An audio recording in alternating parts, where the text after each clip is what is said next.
अरे भैया all is well.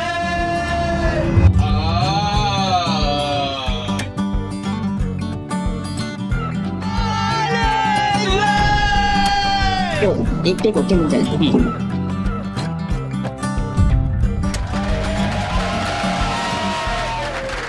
इस देश में शायद ही कोई होगा जिसने थ्री इडियट्स ये फिल्म ना देखी हो।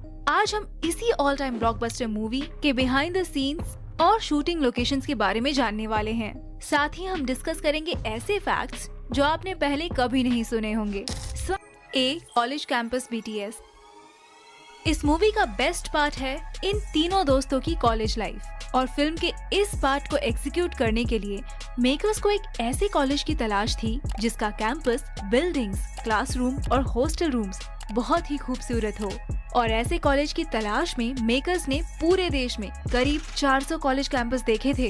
एंड देन फाइनली बैंगलोर का IIM कॉलेज इस शूटिंग के लिए फाइनलाइज किया गया और फिल्म का पूरा पार्ट यही शूट किया गया है। Now let's start talking about the film from the beginning of the scenes. ये वाला सीन तो आपको डेफिनेटली याद होगा, जहाँ पर आमिर खान यानी कि रैंचो की एंट्री होती है। यहाँ पर पहले से ही सीनियर स्टूडेंट्स जूनियर की रैगिंग कर रहे थे। सभी को अपनी पैंट उतार कर कहना था,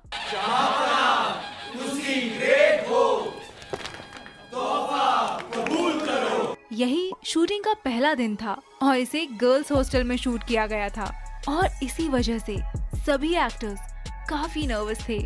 इस बिहाइंड द सीन के क्लिप में आप देख सकते हैं कि कैसे कॉस्ट्यूम डिजाइनर शीना पारेख सभी एक्टर्स के साथ बात कर रहे हैं और इस सीन को लेके कैसे सब लोग एक दूसरे की खिल्ली उड़ा रहे हैं। स्क्रीन पर हम देख सकते हैं कि कैसे कॉलेज के गर्ल्स एंड बॉयज ने इस सीन को काफी एंजॉय किया था। 200 से 300 लोगों की भीड़ के सामने परफॉर्म करते वक्त एक्टर्स काफी ऑकवर्ड फील कर रहे थे क्योंकि उस भीड़ में लड़कियों की संख्या ज्यादा थी। जहां बना तो सी ग्रेट हो, इस सीन को लेकर आमिर और पूरी टीम ने मिलकर फरहान के साथ एक प्रैंक किया था। फरहान को कहा गया कि ये सीन तुझे हॉस्पिटल में भी करना है जब राजू को होश आ जाएगा। फरहान को ये बात एकदम सीरियस लगी और उसने ये सीन भी परफॉर्म कर दिया। हालांकि इस सीन का मूवी से कोई लेना देना नहीं था, मगर ये देखिए हॉस्पिटल की ये नर्स कैसे हंस कर निकल गई।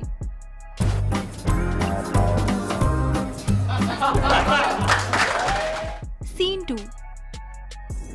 इस सीन में हमें दिखाया गया है कि राजू और फरहान वायरस के घर के सामने मूत्र विसर्जन कर रहे हैं। तो उस सीन को कुछ इस तरह शूट किया गया था। उन दोनों के हाथों में पानी से भरी एक बोतल दी गई थी और उसी की मदद से उन्होंने इस सीन को शूट किया था। इस सीन में चतुर भी बिल्कुल वैसे ही मूत्र विसर्जन कर रहे हैं। Good to see you. Scene 3। ये सीन उस वक्त का है जब राजू कोमा से होश में आ रहा होता है। इस समय रैंचो राजू से कहता है कि उसकी कुंवारी बहन के साथ फरहान शादी करने के लिए रेडी है। बेचारे फरहान की बलि तो रैंचो चढ़ा देता है, पर ये ट्रिक काम कर जाती है।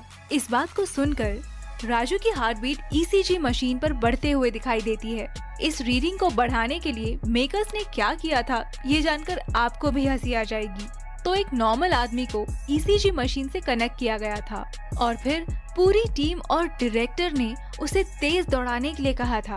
तेज दौड़ने की वजह से हार्ट रेट बढ़ जाता है और यही हार्ट बीट्स हमें राजू को कोमा से बाहर निकलते वक्त दिखाई गई है। I am surely amazed to see कि ऐसे छोटे छोटे सीन्स को एग्जीक्यूट करने के लिए कितनी क्रिएटिविटी का यूज किया जाता है। बैंगलोर के कॉलेज में शूटिंग के दौरान एक्टर्स के रहने के लिए बैंगलोर के अच्छे से अच्छे होटल्स बुक किए गए थे, मगर आमिर खान ने होटल में रहने से साफ मना कर दिया और वो पूरे दिन उसी कॉलेज के हॉस्टल में रहना पसंद करते थे। शूट खत्म हो जाने के बाद जो टाइम बचता था उसमें आमिर और बाकी एक्टर्स IIM बैंगलोर के कॉलेज स्टूडेंट्स के साथ बास्केटबॉल, वॉलीबॉल, चेस, बैडमिंटन और टेबल टेनिस जैसे गेम्स खेला करते थे। ये है वहाँ की कुछ clips. Isn't that heartwarming? B. Character development. Character development की बात करें तो क्योंकि ये मूवी राजू ईरानी सर ने डायरेक्ट की है तो हम इस बात का अंदाजा लगा सकते हैं कि इस मूवी के हर कैरेक्टर को डेवलप करने में कितनी मेहनत की गई होगी और इसका रिजल्ट हम मूवी के सभी कैरेक्टर्स में देख ही सकते हैं।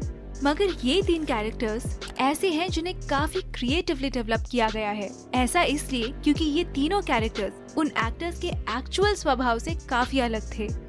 फिल्म में ऑब्वियसली सबसे मेन कैरेक्टर था आमिर खान का, आमिर की एक्टिंग ने ही इस मूवी में जान डाली थी। रणछोड़ दास चांचड़ के इस कैरेक्टर को डेवलप करने में आमिर को बहुत पापड़ बेलने पड़े थे। इस मूवी से जस्ट पहले आमिर ने गजनी मूवी को खत्म किया था। उस मूवी में हमें आमिर का एक धांसू एंड मास बॉडी वाला लुक देखने को मिला था। इस लुक को पाने के लिए आमिर को मसल ग्रोथ करना काफी जरूरी था और उन्होंने रोज 4 से 5 घंटे जिम में बिताए थे और एक अच्छे डाइट को भी फॉलो किया था। लेकिन उसके बाद 3 इडियट्स में आमिर को 43 का होकर एक स्टूडेंट का रोल प्ले करना था, जिसकी उम्र सिर्फ 20 साल थी। डायरेक्टर राजू सर को ये पता था कि आमिर इस कैरेक्टर के लिए बेस्ट है, मगर उनकी बॉडी इस कैरेक्टर को मैच नहीं कर रही थी। कैरेक्टर के हिसाब से इतनी मस्कुलर बॉडी की जरूरत बिल्कुल नहीं थी, मगर आमिर खान इस रोल को लेकर काफी कॉन्फिडेंट थे। सबसे पहले उन्होंने एक प्रॉपर डाइट फॉलो किया और मसल वेट लूज किया। वो फिजिकल वर्कआउट भी किया करते थे और साथ ही साथ बैडमिंटन भी खेला करते थे। रैंचो के कैरेक्टर के लिए आमिर ने लूज टी शर्ट और पैंट ही पहनी थी ताकि वो एक इनोसेंट स्टूडेंट लगे। इस लुक को पाने के लिए उनकी हेयर स्टाइल भी काफी चेंज की गई थी और यंग लड़के की तरह चेहरे पर ग्लो पाने के लिए मेकअप भी किया जाता था। आमिर खान कहते हैं कि इस रोल को प्ले करने के लिए फिजिकल एक्टिविटी करना बहुत ही आसान था, मगर एक बच्चे की तरह सोचना, रिस्पॉन्स करना सबसे चैलेंजिंग काम था। मगर जिस तरह आमिर खान ने रैंचो के कैरेक्टर को प्ले किया, ऐसा बिल्कुल नहीं लगता कि उस वक्त उनकी एज 43 इयर्स थी। Man, that's very impressive. Number 2, Kareena ने इस मूवी में पिया सहस्त्रबुद्धे यानी कि वायरस की बेटी और रैंचो की लव इंटरेस्ट का रोल प्ले किया है। इन शॉर्ट, इन्हें हम मिस इडियट भी कह सकते हैं।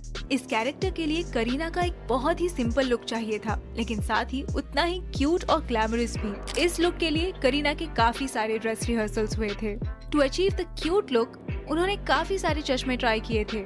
कैरेक्टर के हिसाब से करीना को एक सिंपल लड़की को पेश करना था, इसलिए पूरे मूवी में उन्होंने बहुत ही कम या ना के बराबर मेकअप किया था। तो कुछ इस तरह बहुत सारे एक्सपेरिमेंट्स और ट्रायल्स के बाद करीना का एक लुक फाइनल किया गया था, जो हमें मूवी में देखने को मिलता है, जैसे कि ethnic look, salwar kameez look, looks with skirts etcetera. Number 3, इस मूवी में एक और इम्पोर्टेंट कैरेक्टर था डॉक्टर वीरू सहस्त्रबुद्धे, मतलब वायरस का कैरेक्टर, जो प्ले किया था बोमन ईरानी जी ने। इस कैरेक्टर के बिना 3 इडियट्स मूवी तो अधूरी है। ये अपने आप में एक बहुत ही यूनिक कैरेक्टर था और इसे और स्पेशल बनाता है उनका कॉस्ट्यूम, जिसे स्पेशली डिजाइन किया गया था। आपको तो याद ही होगा कि वक्त बचाने के लिए वायरस बिना बटन और हुक्स वाले शर्ट पहना करता था। बोमन सर को एक ऐसा कैरेक्टर प्ले करना था जिसे लोगों का हंसना बिल्कुल पसंद नहीं और खुद के चेहरे पर काफी सीरियसनेस होती थी, और ऐसे कैरेक्टर को देख के पब्लिक की हंसी छूटनी चाहिए। मैन, दैट वाज टफ, क्योंकि सीरियस कैरेक्टर को प्ले करते हुए उन्हें कॉमेडी भी करनी थी, इसलिए काफी माइन्यूटली उनके बोलने के, चलने के स्टाइल पर ध्यान दिया गया था और फेशियल एक्सप्रेशंस पर भी काम किया गया था। उनकी मूछें और हेयर स्टाइल भी एक स्पेशल तरीके से बनवाई गई थी। सी, इंजीनियरिंग एस्पेक्ट।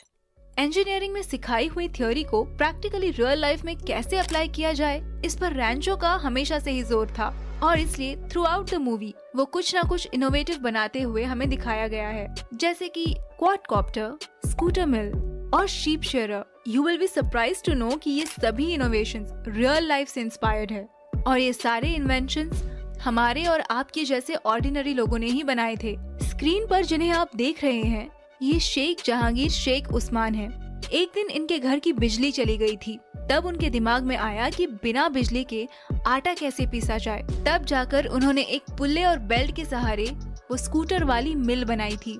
उसके बाद देखिए कैसे साइकिल के जरिए शीप शेयरर बनाया गया था। एक आम आदमी एकदम सिंपल इंजीनियरिंग टेक्निक का इस्तेमाल करके चेन स्प्रॉकेट से रेजर को चला रहा है।